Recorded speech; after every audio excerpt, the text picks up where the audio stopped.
ولو سألت عنه يتأبد وتعيين ما ذكرنا وكذا الزمان يستعمل استعمال حين يقال ما رأيتك منذ حين ومن زمان بمعنى وهذا إذا لم تكن له نية أما إذا نوى شيئا فهو على ما نوى لأنه نوى حقيقة. بسم الله الرحمن الرحيم. قال ومن حلف لا يكلم حينا أو زمانا أو الحين أو الزمان فهو على 6 أشهر.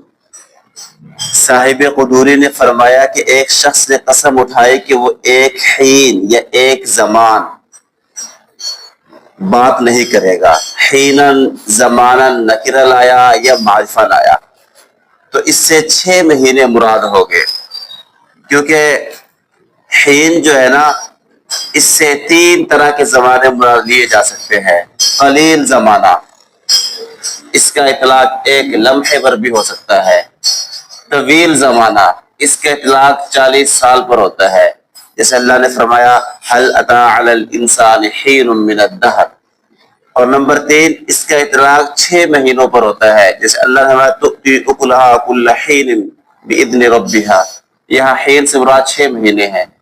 اگر کوئی نیت نہ ہو تو یہاں پھر 6 مہینے مراد ہوں گے، کیونکہ متعارف یہی ہے کہ اتنی سی مدت مراد لی جا سکتی ہے، کیونکہ لمحے بھر کے لیے کوئی بولنا نہیں چھوڑنا چاہتا. ایک لمحے کے لیے نہیں بولوں گا، ایسی کوئی قسم نہیں اٹھاتا. اور نہ ہی عام طور پر کوئی زندگی بھر کی قسم اٹھاتا ہے کہ ہمیشہ نہیں بولوں گا.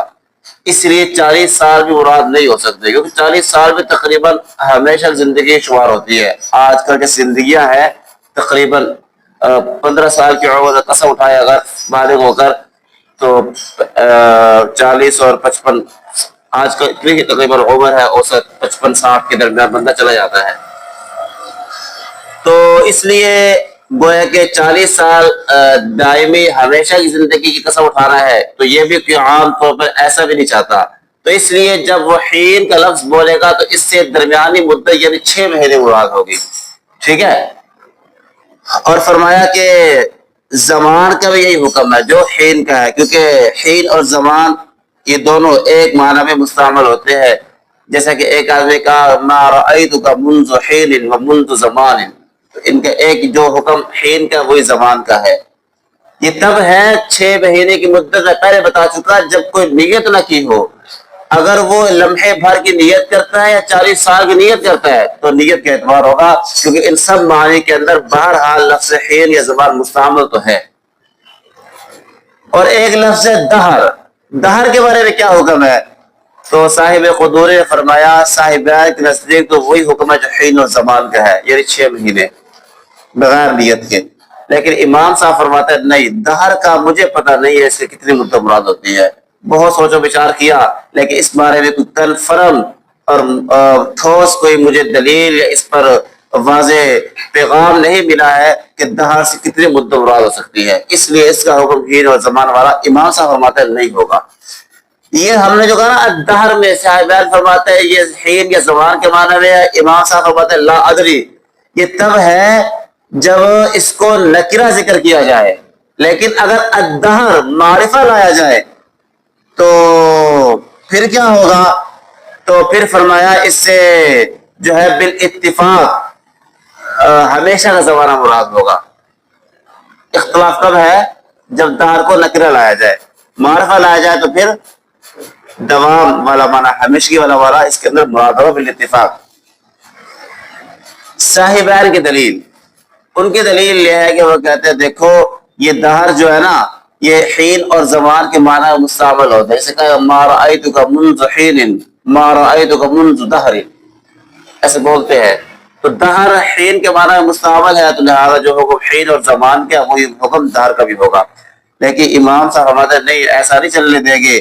یہ لغات کے یہ جو ہے نا یہ جو لغات ہے ان کو قیاس کے ذریعے سے نہیں سمجھا جا سکتا ہے. تم نے تو قیاس کر لیا، حالانکہ لغات کا تعلق قیاسوں سے نہیں ہے. اس لیے قیاس کے ذریعے تو ہم ماننے والے نہیں ہیں. باقی اس کے اندر عرف کیا ہے، عرف کے اندر ہمیں اس کا کوئی استعمال صحیح طرح نہیں مل سکا ہے، اس لیے اس میں توقف ہی کریں گے تو بہتر ہے. وَلَوْ حَلَفَ لَا يُكَلِّمُ أَيَّامًا فَهُوَ عَلَىٰ 3 أَيَّامٍ. صاحب قدوری فرماتے ہیں کہ ایک آدمی قسم اٹھائی کہ وہ نہیں بات کرے گا ایامن، ایامن جمع لائے نکرہ کے ساتھ تو اس سے 3 دن مراد ہوں گے، کیونکہ جمع نکرہ ہے یہ، تو اس کا اقل فرد کتنا ہوتا ہے 3، اقل فرد 3 مراد ہوگا۔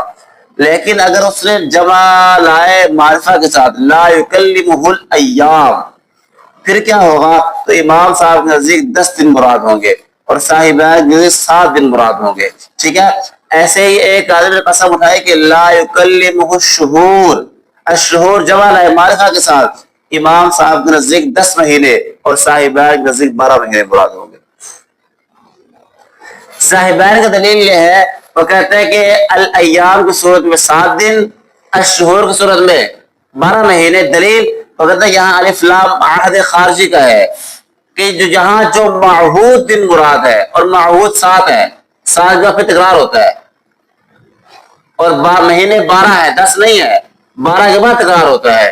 تو الف لام عہد خارجی کا معہود ہے تو معہود 7 دن ہے اور مہینے 12 ہے، اس لیے دن سے 7 دن مراد ہوں گے الایام سے، اور الشہور سے 12 مہینے مراد ہوں گے۔ لیکن امام صاحب فرماتے ہیں کہ نہیں، یہاں پر الایام کا لفظ جب بولا تو اس کو آخری جمع کی طرف پھیرا جائے گا، اور الایام جمع کی آخری جمع 10 ہے، 10 کے بعد پھر الایام ختم ہوگا، پھر واحد شروع ہو جاتا ہے، ٹھیک ہے۔ تو الایام میں جمع کا لفظ 10 تک بولا جاتا ہے، 10 اس کی انتہا ہے، اس 10 دن مراد ہوں گے، ٹھیک ہے۔ ایسے ہی جو ہے الشہور، یہ بھی 10 تک بولا جاتا ہے جمع، پھر یہ واحد شروع ہو جاتا ہے، تو اس لیے جو ہے انتہا الشہور کی 10 ہے تو 10 مہینے مراد ہوں گے، 12 مہینے مراد نہیں ہوں گے۔ ایسے ہی اگر جمع کا لفظ لائے یا سنین کا لفظ لائے تو امام صاحب جی یہی حکم ہے، اگر دنوں میں الجمع کا لفظ استعمال کیا تو 10 دن مراد ہوں گے، سالوں میں استعمال کیا السنین تو 10 سال مراد ہوں گے۔ اور امام صاحبان مدن نہیں، یہاں الجمع یا السنین یہ عمر بھر کے لیے مراد ہوگا، کیونکہ ان کے اندر یہ الف لام عہد کا نہیں ہے، تو لہذا یہاں پھر ان سے مراد کیا؟ ہمیشہ زندگی مراد ہوگی، ٹھیک ہے۔ وَمَنْ قَالَ لِعَبْدِهِ إِنْ خَدَمْتَنِي أَيَّامًا كَثِيرًا، ایک آدمی نے کہا اپنے غلام سے اگر تو نے میری خدمت کی ایامن کثیرہ، کئی کثیر ایام، تو آزاد ہے۔ اب کیا ہوگا؟ تو امام صاحب کا ذکر وہی بات، ایام کثیرہ امام صاحب کا ذکر 10 دن ہوں گے، کیونکہ یہاں پر وہ کہتے ہیں ایام کے جو اکثر ہے وہ 10 ہے، 10 سے اوپر نہیں آئے ایام، تو اس لیے 10 دن مراد ہوں گے۔ اور صاحبین فرماتا ہے کہ نہیں، 7 دن مراد ہوں گے، کیونکہ 7 دن جو ہے وہی مشہور ہے، اس کا تکرار شروع ہو جاتا ہے۔ لیکن اگر فارسی میں کہا اس نے تو فارسی میں جمع کے لیے یوم استعمال ہوتا ہے، وہاں ایامن کا لفظ استعمال نہیں ہوتا، تو فارسی میں اگر اس کا لفظ بولا ہے تو وہاں جو یوم استعمال ہوتا ہے، اس لیے وہاں پر سب یہاں پر اتفاق 7 دن مراد ہوں گے، امام صاحب کے نزدیک بھی اور صاحب ویسے بھی 7 دن ہے، امام صاحب بھی وہاں پہ 7 دن مراد لیتے ہیں، یہ اختلاف عربی زبان کے اندر ہے، ٹھیک ہے۔ باب الیمین فی العتق والطلاق، اس باب کے اندر ان قسموں کا ذکر ہے جو کسی کی آزادی پر معلق کر دی جائے یا کسی کی طلاق پر معلق کر دی جائے۔ سب سے پہلا مسئلہ یہ ذکر کیا کہ ایک آدمی نے اپنی بیوی سے کہا اذا ولدت ولدا فانت طالق، جب تو نے بچہ جنانا پس تو طلاق والی ہے۔ پھر کیا ہوا؟ اس نے بچہ تو جنا لیکن مردہ جنا تو طلاق ہو جائے گی۔ ایسے ہی فرمایا کہ اگر ایک آدمی نے اپنی لونی سے کہا اذا ولدت ولدا، جب تو نے بچہ جنا پس تو آزاد ہے، اس نے بھی مردہ بچہ جنا، تو فرمایا بیوی کو طلاق ہو جائے گی اور لونی آزاد ہو جائے گی، اس لیے کہ یہ مردہ بچے کو بھی بچہ ہی کہتے ہیں، مولود ہی کہتے ہیں، ولد ہی کہتے ہیں، عرف کے اندر بھی شریعت کے اندر بھی، اور شریعت عرف میں تو مشہور یہی ہے، جب بچہ پیدا ہوتا ہے زندہ ہو تب بھی کہتے ہیں بچہ زندہ ہے، بچہ پیدا ہوا ہے، مردہ ہو تب بھی کہتے ہیں بچہ پیدا ہوا ہے، تو عرف کے اندر زندہ اور مردہ دونوں پر ولد کا اطلاق ہوتا ہے، اور شریعت کے اندر بھی اس ولد کا اعتبار کیا گیا ہے۔ یہی وجہ ہے اس زندہ بچے کے پیدا ہونے سے عدت ختم ہوتی ہے، مردہ بچے کے پیدا ہونے کے ساتھ بھی عدت کیا ہو جائے گی؟ ختم ہو جائے گی۔ ایسے جیسے زندہ بچے کے پیدا ہونے کے بعد جو خون دیکھا جائے وہ نفاس کا شمار ہوتا ہے، مردہ بچے کے پیدا ہونے کے بعد جو خون دیکھا جائے وہ بھی کیا ہوگا؟ نفاس کا شمار ہوگا۔ تو لہٰذا جب شرط متحقق ہو گئی ولادت والی تو جزا پائی جائے گی، بیوی کو طلاق ہو جائے گی، لونڈی کو آزادی مل جائے گی۔ وَلَوْ قَالَ إِذَا وَلَدتِ وَلَدًا فَهُوَ حُرٌّ، اگلا مسئلہ یہ ہے کہ ایک آدمی نے یوں کہا جب تو نے بچہ جنا تو وہ بچہ آزاد ہے، مثلا لونڈی تھی، اس نے کہا جب بچہ جنا بچہ آزاد ہے، اس نے مردہ بچہ جنا، دو جڑواں جنے، پہلے مردہ جنا اس کے بعد زندہ جنا، تو امام صاحب فرماتا ہے یہ زندہ آزاد ہو جائے گا، لیکن صاحبین فرماتے ہیں چونکہ پہلے مردہ ہے پھر زندہ ہے، اس لیے جو ہے جو بعد میں آیا ہے زندہ یہ آزاد نہیں ہوگا۔ صاحبین کا دلیل یہ ہے بچے کی ولادت کے ساتھ شرط متحقق ہو گئی ہے، بچہ پیدا ہو گیا نا، اگرچہ مردہ ہے، شرط پائی گئی۔ اب یہ الگ مسئلہ ہے کہ اس میں قسم انوالو نہیں ہو سکتی، اس میں کام نہیں کر سکتی ہے، بچہ مردہ ہے، تو شرط پائی گئی ہے، جزا اگر متحقق نہیں ہو سکتی تو ہم کیا کریں؟ اس میں شرط یہ پائے جانے کے ساتھ قسم منحل ختم۔ اب جب اگلا بچہ پیدا ہوگا اس میں یہ شرط اپنا سرایت نہیں کرے گی، کیونکہ شرط پہلے بچے کے ساتھ ہی پہلا بچہ ہو چکا، اور اگرچہ وہ آزاد نہیں ہو سکتا، اس سے کوئی سروکار نہیں ہے، جو اگلا بچہ پیدا ہو رہا ہے وہ پہلا نہیں وہ دوسرا ہے، اس لیے اس پر آزادی واقع نہیں ہوگی، وہ آزادی کا محل نہیں ہے۔ امام صاحب فرماتے نہیں ایسا نہیں ہم چلنے دیں گے، دیکھو اس نے مطلق کہا ہے جب بچہ جنا تو یہ بچہ صفت حیات کے ساتھ متصف مانا جائے گا، اس لیے اس نے کہا آزاد ہے، آزادی کے لیے ضروری ہے کہ اس بچے پر تسلط نہ رہے، اور میت پر تسلط ہوتا ہی نہیں ہے، ٹھیک ہے، اس لیے یہ شرط جو متحقق ہوگی وہ اس بچے میں ہوگی جس پر تسلط نہ ہو سکے، اور وہ دوسرا پہلا نہیں ہے، اس لیے شرط دوسرے بچے میں متحقق ہوگی پہلے میں نہیں ہوگی، یہاں پر صفت حیات کو متحقق مانا جائے گا۔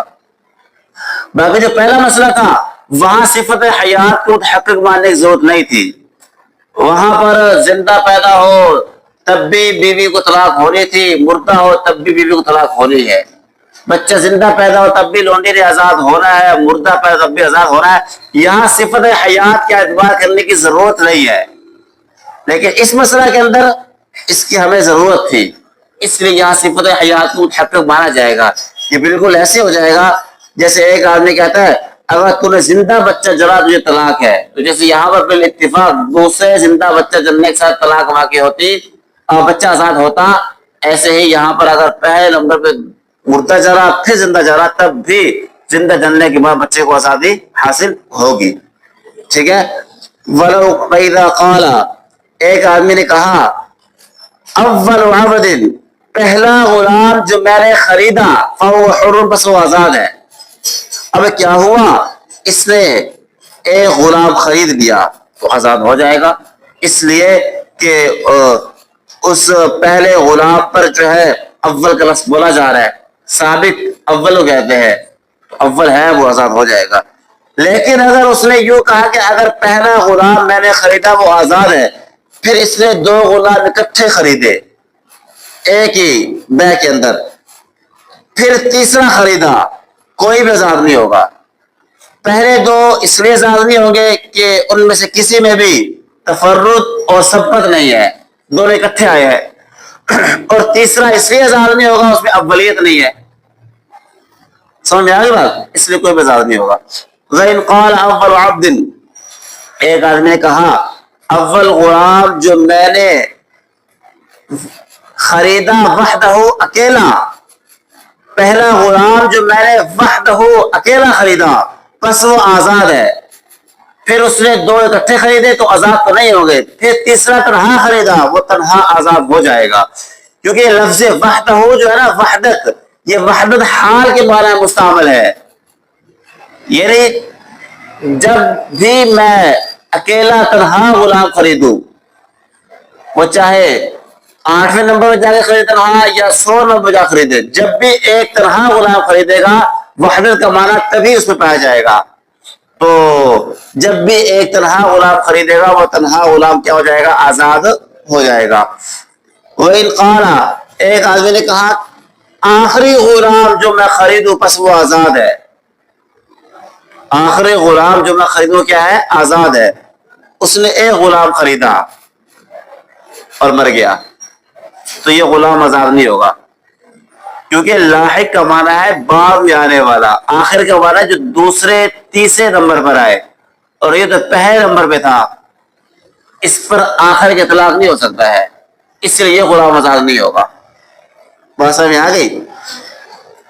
وَلَوِ اشْتَرَىٰ عَبْدًا اگر یوں ہوا اس نے کہا کہ میں نے آخری غلام جو خریدا وہ آزاد ہے، اس نے ایک غلام خریدا، پھر دوسرا خریدا، پھر مر گیا، اب یہ دوسرا آزاد ہو جائے گا، کیونکہ اب یہ لاحق ہے، بعد میں آنے والا ہے، اس سے پہلے ایک موجود ہے، اس لیے اس پر آخر کا اطلاق ہو سکتا ہے۔ لاحق آخر ایک چیز ہے، اس پر لاحق اور آخر کا اطلاق ہو سکتا ہے، اس لیے یہ آزاد ہو جائے گا۔ یہ اتنا تو مسئلہ ختم ہو گیا۔ اب یہ آزاد ہوگا کس وقت سے؟ جس وقت سے خریدا اس وقت سے آزاد شمار ہوگا، یا جب یہ مر رہا ہے مرنے سے تھوڑی دیر پہلے آزادی شمار ہوگی؟ اس کے بارے میں امام صاحب مسئلہ یہ ہے، یہ آزادی خریدنے کے وقت سے ہی شمار ہوگی۔ یہی وجہ ہے کہ جب یہ خرید رہا تھا اس وقت صحیح تھا، یہ تو آزادی کل مال سے ہوگی، سلس مال سے نہیں ہوگی، آزادی کیا ہوگی؟ کل مال سے ہوگی۔ لیکن صاحبین فرماتے ہیں نہیں، جس وقت یہ مر رہا ہے مرنے سے چند لمحات پہلے اس کی آزادی متحقق ہوگی، ٹھیک ہے؟ یہی وجہ ہے چونکہ یہ مرض الموت میں آزاد ہو رہا ہے، مرض الموت میں اس کے مال کے ساتھ ورثاء کا حق متعلق ہے، اس لیے اس غلام کی آزادی تہائی مال سے ہوگی، کل مال سے نہیں ہوگی، ٹھیک ہے؟ لأن الآخرہ یہاں سے صاحبان کی دلیل وہ کہتے ہیں یہ آزادی کب سے ہوگی؟ جب سے وہ مر رہا، مرنے کے وقت سے ہوگی۔ ان کی دلیل یہ ہے، دیکھو اس نے کہا کہ آخری غلام جو خریدوں، اب آخری غلام کا خریدنے کا پتہ کب چلے گا؟ جب وہ مرے گا، مرنے کے وقت معلوم ہوگا جی اس کا آخری غلام یہی تھا، اب اس نے کہ اور نہیں خریدنا، تو چونکہ یہ شراء کا تحقق ہو رہا ہے موت کے وقت، تو یعنی کہ موت کے وقت یہ معلوم ہو رہا ہے یہ آخری غلام ہے، تو اس لیے گویا کہ ہم یہ سمجھیں کہ آزادی کا تحقق بھی موت کے وقت ہوا ہے، ٹھیک ہے؟ لیکن امام صاحب نہیں، موت کے ساتھ آزادی نہیں ہے، آزادی خریدنے کے ساتھ ہی ہے، موت تو صرف پہچان کرا رہی ہے اس بات کی یہ آخری غلام ہے، لہٰذا یہ آزاد پہلے ہو چکا ہے۔ موت آزادی کا سبب نہیں ہے، موت صرف معرفت کا سبب ہے، یہ بتاتی ہے بھائی اس کا غلام یہ تھا آخری، لہٰذا جس وقت خریدا اس وقت سے آزاد ہے، اور اس وقت چونکہ صحیح سالم تھا اس لیے کل مال سے آزادی ہوگی، بھلے سارا مال ہی آزادی میں چلا جائے۔ سمجھ آگے بات؟ اسی اختلاف پر ہے 3 طلاقوں کو معلق کرنا۔ ایک آدمی نے کہا کہ آخری بیوی جو ہوگی اس کو 3 طلاق ہے، اس کو کیا ہے؟ 3 طلاق ہے۔ پھر ایک آدمی نے ایک بیوی کی، دوسری بیوی کی، تیسری بیوی کی، تیسری بیوی کرنے کے بعد 3 حیض گزر گئے، اس کے بعد یہ مرنے لگا، تو امام صاحب فرماتے ہیں یہ طلاق کب سے ہوگی؟ بولو کب سے ہوگی؟ جس وقت اس سے نکاح کیا ہے اور 3 حیض بھی گزر گئے ہیں، لہذا یہ کیا ہو گئی؟ اس کے حق میں اس وقت اجنبیہ ہے، اس کو میراث نہیں ملے گی۔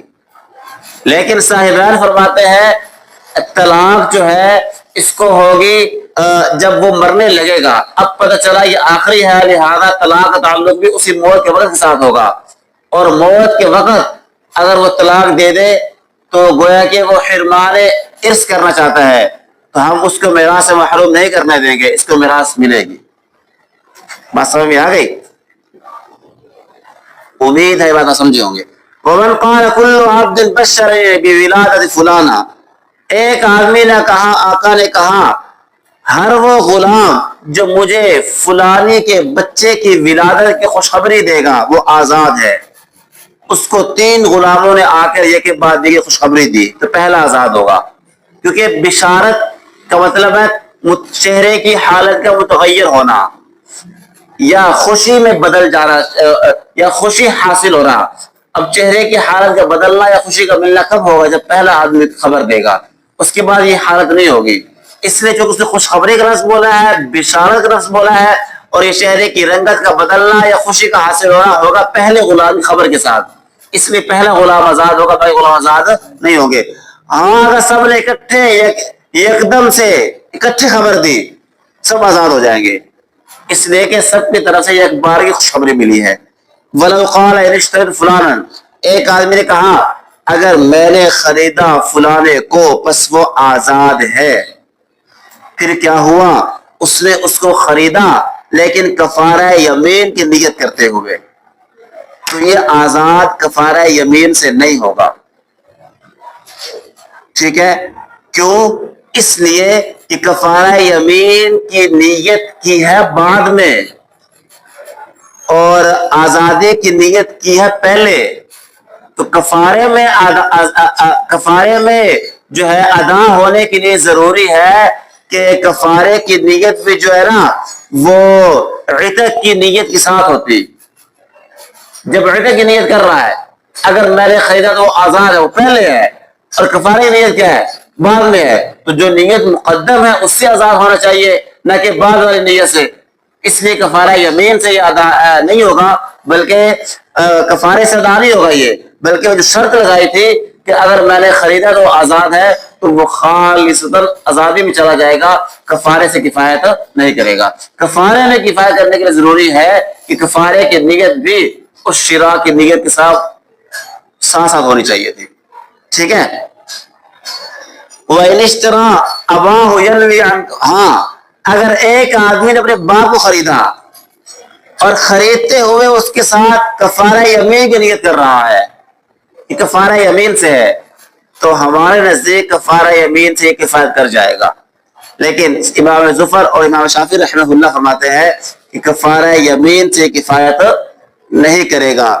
امام ظفر اور امام شافعی رحمہ اللہ کی دلیل یہ ہے، وہ کہتے ہیں دیکھو یہاں جو شراء ہے خریدنا یہ عتق کی شرط ہے، اور قرابت یہ عتق کی علت ہے،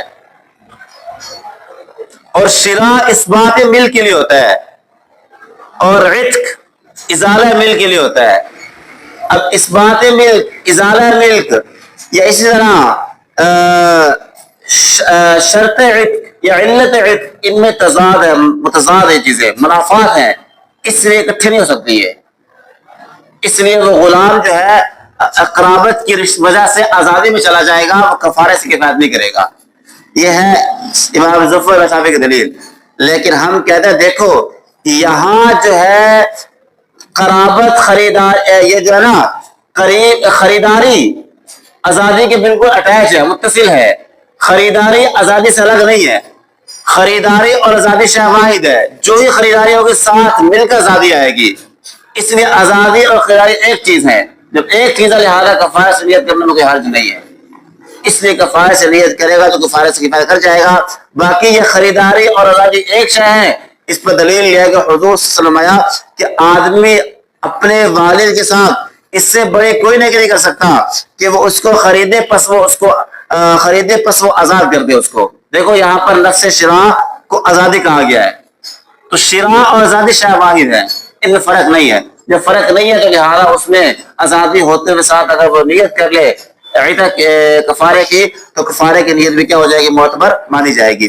وَلَوِ اشْتَرَىٰ، ایک آدمی نے جو ہے نا ام ولد کو خریدا، ایک آدمی نے نا لونے سے نکاح کیا، نکاح کرنے کے بعد اس کو ام ولد بنایا، ام ولد بنانے کے بعد کہتا ہے اگر میں نے آپ کو خریدا پس آپ کفارہ یمین سے پس آپ آزاد ہیں میرے کفارہ یمین سے۔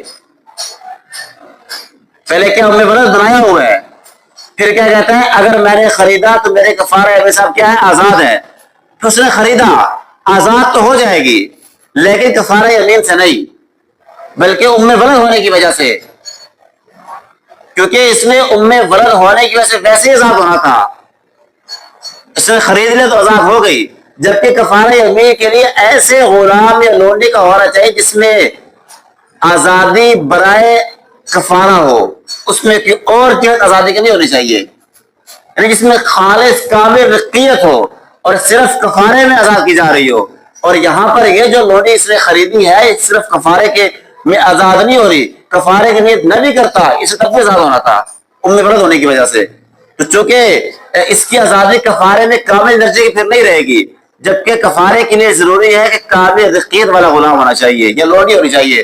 اس میں رقیت جو آزادی جو آئے گی وہ صرف کفارے کی طرف سے نہیں آنے والی ہے، اس میں جو آزادی آ رہی ہے وہ ام ولد ہونے کی وجہ سے بھی ہے، اس لیے یہ ام ولد ہونے کے ناطے آزاد ہوگی، کفارے میں آزاد نہیں ہوگی۔ کفارے کے لیے ضروری ہے کہ اس میں آزادی صرف کفارے کی طرف سے آئے، کس اور جہت سے آزادی اس میں نہیں آنی چاہیے۔ یہی تو وجہ ہے کہ اگر ایک آدمی نے ایسے کہا اپنی خالص لونڈی سے کہا اگر میں نے آپ کو خریدا آپ کفارہ یمین سے آزاد ہے، پھر اس نے اس کو خریدا تو وہ کفارہ یمین سے آزاد ہو جائے۔ کسی خالص لونڈی سے کہا رقیت والی سے اگر میں نے آپ کو خریدا آپ کفارہ یمین سے آزاد ہوگی، اس کو خریدا تو وہ آزاد ہو جائے گی، اس لیے کہ اس میں آزادی ہونے کی کوئی اور جہت نہیں تھی، یہ صرف کفارے سے آزاد ہو رہی ہے، اس لیے وہ کفارے میں آزاد ہو جائے گی، اس میں کوئی خرابی لازم نہیں آئے گی۔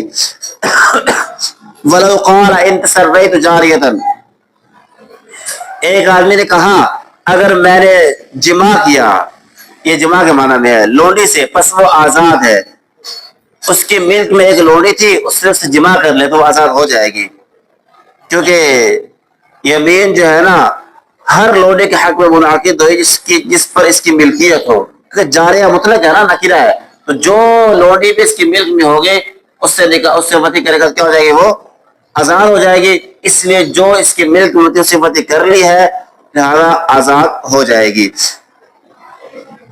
وَلَوِ اشْتَرَىٰ جَارِيَةً، اگر ملک میں نہیں تھی، اس وقت کہہ رہا ہے کہ اگر میں نے لونڈی سے جمع کیا وہ آزاد ہے، یہ کہہ کر لونڈی خریدی جمع کیا آزاد ہوگی، میں تو یہ اس یمین کی وجہ سے آزاد نہیں ہوگی، کیونکہ یمین کے وقت وہ اس کی ملک میں نہیں تھی، اور جب ملک آ رہی ہے اس وقت یمین نہیں ہے، ٹھیک ہے۔ لیکن امام ظفر رحمہ اللہ فرماتے ہیں نہیں، اگر بعد میں لونڈی خریدی جمع کر لیا وہ بھی آزاد ہو جائے گی، اس لیے کہ اس کے غلام گویا کہ یوں کر لیں گے، اس نے یوں کہا ہے اگر میں نے اپنے مملوکہ سے وطی کی پس وہ آزاد ہے، جیسے یہاں پر اس وقت اگر مملوکہ نہ ہو بعد میں مملوکہ بن جائے اسے وطی کر لے، جیسے اس صورت میں آزاد ہوتی ہے یہاں اس صورت میں بھی آزاد ہو جائے گی۔ اگر اس نے کہا کہ میں نے اگر لونڈی سے جمع کیا وہ آزاد ہے، اس وقت ملک نہیں تھی، بعد میں ملک آئی اور جمع کر لیا، اس صورت میں بھی وہ آزاد ہو جائے گی۔ یہ وہ کہتا ہے بالکل ایسے ہو جائے گا، ایک آدمی کہتا ہے اجنبیہ عورت سے اگر میں نے آپ کو طلاق دی تو میرا غلام آزاد ہے، پھر کیا ہوا اس سے نکاح کیا، نکاح کرنے کے بعد طلاق دی، غلام آزاد ہو جائے گا۔ یہاں اور ایسی ہوگا کہ اگر میں نے لونڈی سے جمع کیا پس وہ آزاد ہے، لونڈی نہیں تھی خریدا جمع کیا، جمع کرنے سے وہ آزاد ہو جائے گی۔ سمجھ آگے بات؟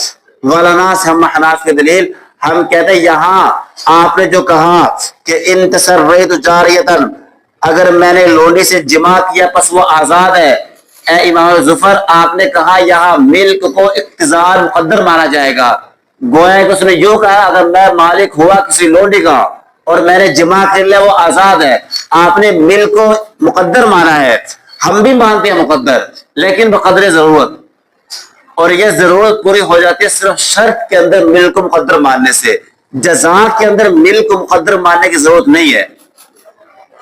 اور شرط ہے اگر میں نے لونڈی خریدی، اگر میں نے لونڈی سے جمع کیا اس حد تک تو ملک کو مقدر مانا جائے گا۔ میں جمع کرنے سے مراد یہ ہے کہ اگر میں مالک ہو کر جمع کیا، باقی فہو حر، یہ جزا ہے، اس جزا پر جو ہے ملک کو مقدر نہیں مانا جائے گا، کیونکہ ملک کو مقدر ماننا بقدر ضرورت ثابت ہوا ہے، اور یہ ضرورت ہے ہمیں جمع کرنے کے لیے، کہ جمع کرنے کے لیے ملک ہونی چاہیے، باقی آزاد کرنے کے لیے ملک کو لازم قرار دینا اس کی ضرورت نہیں ہے، ٹھیک ہے، آزادی کوئی لازمی امر نہیں ہے، اس لیے اس ضرورت کو آگے متعدی نہیں کیا جائے گا۔ ایسے ہی جو آپ نے مسئلہ پیش کیا اجنبیہ والا، اجنبیہ سے کہا ان طلقت کی فعبدی حر، تو وہاں پر بھی مل کو مقدر مانا جائے گا اقتضاء صرف شرط کی حد تک کہ اگر میں نے طلاق دی تو اس حد تک تو ہم ملک مقدر مانیں گے، طلاق کے لیے ملک شرط ہے، ملک ہوگی تب طلاق دے سکتے ہیں آپ۔ باقی فعبدی حر جزا ہے، اس جزا کے اندر ملک کو متعدی نہیں کیا جائے گا، کیونکہ ملک کو مقدر مانا اقتضاء ہے اور یہ بقدر ضرورت ثابت ہوا ہے، اور ضرورت پوری ہو جاتی ہے شرط کے ساتھ۔ تو جب شرط سے ضرورت پوری ہو رہی ہے تو اس کو آگے جزا کی طرف اس شرط کو اس ملک کو متعدی کرنے کی ضرورت نہیں ہے۔ یہ بالکل ایسے ہو جائے گا، ایک آدمی نے کہا ان طلقتک فانت طالق ثلاثا، اگر میں نے آپ کو طلاق دی انت طالق ثلاثا، پس آپ 3 طلاق والی ہے۔ اجنبیہ سے کہا، پھر کیا ہوا، نکاح کر لیا اور طلاق دی تو 1 طلاق ہوگی شرط کی وجہ سے، ان طلقتک کی وجہ سے۔ باقی فانت طالق کی جزا ہے، جزا اس پر واقع نہیں ہوگی۔ ایسے سابقہ صورتوں کے اندر بھی یہ ملک کو مقدر مانا جائے گا صرف شرط تک، آگے جزا تک اس ملک کو متعدی نہیں کیا جائے گا۔ ومن قال کل مملوک، ایک آدمی نے کہا ہر مملوک جو میرے لیے ہو وہ آزاد ہے۔ تو ایک آدمی نے کہا کہ ہر غلام جو میرا ہو آزاد ہے، اس پہ اس کی امہات، اس کی اولاد کی مائیں، مدبرین اور خالص غلام سب آزاد ہو جائیں گے، کیونکہ یہاں پر اس نے اضافت مطلق کی ہے سب غلاموں کی طرح، تو سب جن کے اندر غلامیت آزاد ہو جائے گے۔ البتہ مکاتب آزاد نہیں ہوں گے، مگر یہ کہ ان کی نیت کرے، کیونکہ ان میں کامل رقیت نہیں ہے، کیونکہ ان کے ہاتھ میں آنے والا پیسہ اس کا نہیں ہے، ان کا اپنا ہے۔ ایسے اگر مکاتبہ لونڈی ہے اسے وطی حلال نہیں ہے، اس لیے اگر ان کی نیت کرے گا تو یہ شامل ہوں گے آزادی کے اندر، کیونکہ رقیت تو ہے بہرحال، لیکن اگر نیت نہیں کرے گا جو کامل رقیت نہیں ہے اس میں پھر شامل نہیں ہوں گے۔ سمجھ میں آ گئی بات؟ ومن قال لنسبت له هذه طالق او هذه وهذه، ایک آدمی اپنی کئی بیویاں تھی، اس کی 3 بیویاں تھی، اس نے کہا هذه طالق او هذه وهذه، یہ طلاق والی ہے یا یہ اور یہ، تو آخری کو تو بالاتفاق طلاق پڑ جائے گی، اور پہلی 2 میں سے ایک کو اختیار کرنے کا حق ہوگا اس کو، کہ کسی ایک کے بارے میں یہ چناؤ کر دے کون سی مراد ہے۔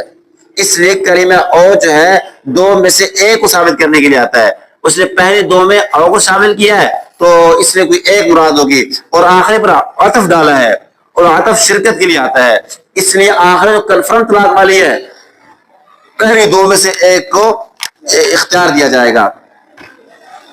یہ بالکل ایسے ایک آدمی نے کہا اپنے کئی غلام تھے، ہاذا حر او ہاذا وہاذا، کہ یہ غلام آزاد ہے یا یہ اور یہ، تو آخر تو بالاتفاق آزاد ہو جائے گا، البتہ پہلے 2 میں سے کسی ایک کو چننے کا اختیار ہوگا کلمہ او کی وجہ سے۔ ٹھیک ہے، چلیں آج یہیں تک رکھ لیں، زندگی رہی تو باقی انشاءاللہ پھر دیکھیں گے۔